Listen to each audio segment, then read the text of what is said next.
My dear brothers and sisters, if you look at the two readings of today, we can draw a few parallels.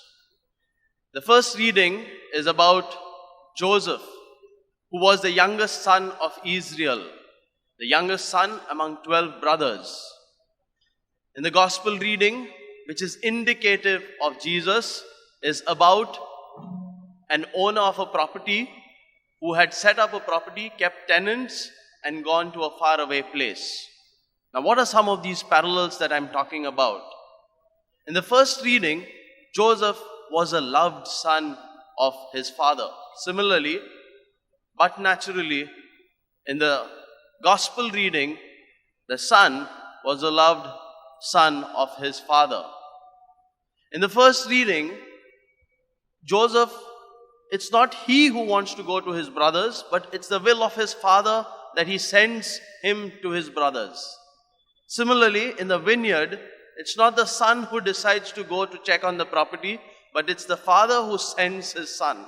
So in a way, Joseph and this son of the vineyard owner don't do their own will, but they are doing the will of their father.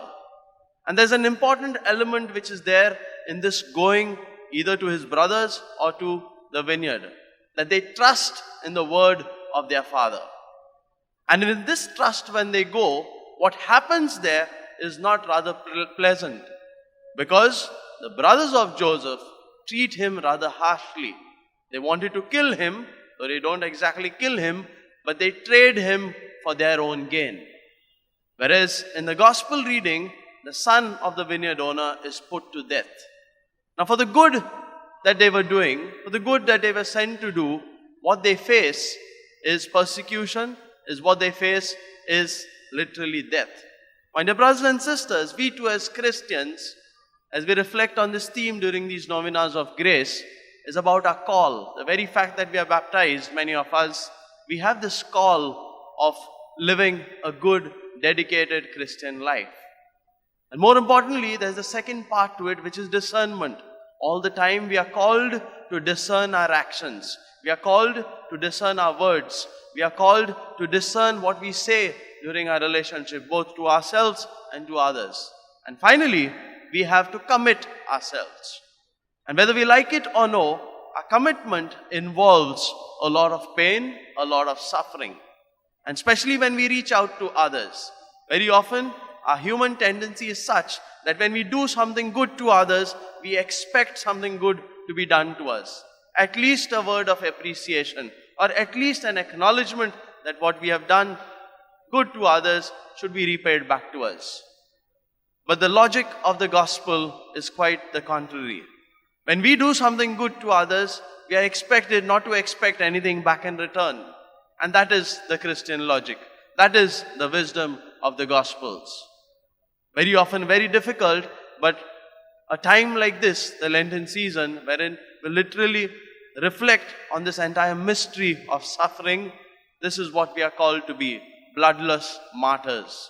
Even though we do a lot of good to others, we must know that nothing good is going to come back to us. And if we have that kind of a mindset, our life becomes a very beautiful process, because we reach out to others, we do good to others, because we experience that goodness from the good Lord who has sent us into this world, and we don't expect any kind of human validation for our good deeds, for our good words.